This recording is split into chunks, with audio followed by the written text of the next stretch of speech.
লালমনিরহাটের হাতিবান্ধায় খেতে কীটনাশক ও ভিটামিন ঔষধ দেওয়ার পর নষ্ট হয়ে গেছে প্রায় 20% জমির তামাক।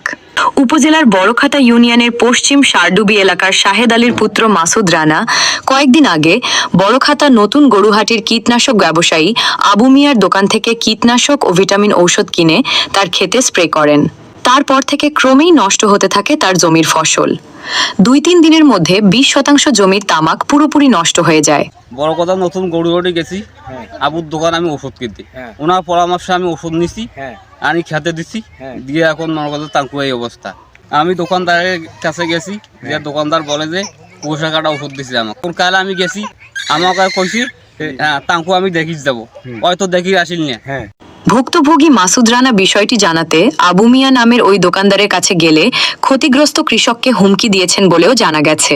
আবুর দোকান গেছি, যে আমি বলি যে ভাই তামাকটা তো এই অবস্থা, এখন আমি গেছি যে আরো আমাকে ওষুধ দেয় কালকে, আমি তাও ধরে আমি ওষুধ নেই তামাক, আমার এইরকম তামাক হচ্ছে, আমার মন মেজাজ খুব খারাপ।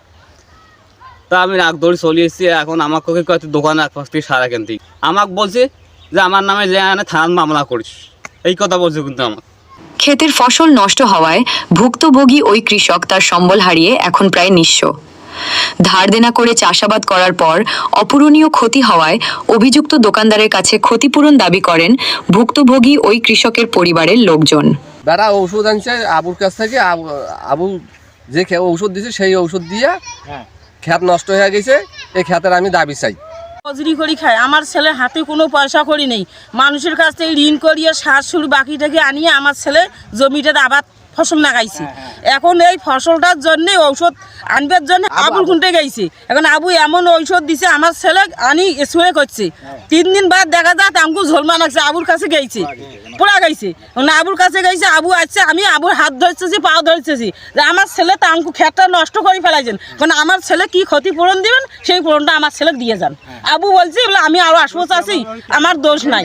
আবু বলছে চাষি আমি আরো আসবো, আমার দোষ নাই, আমি আরো আসবো।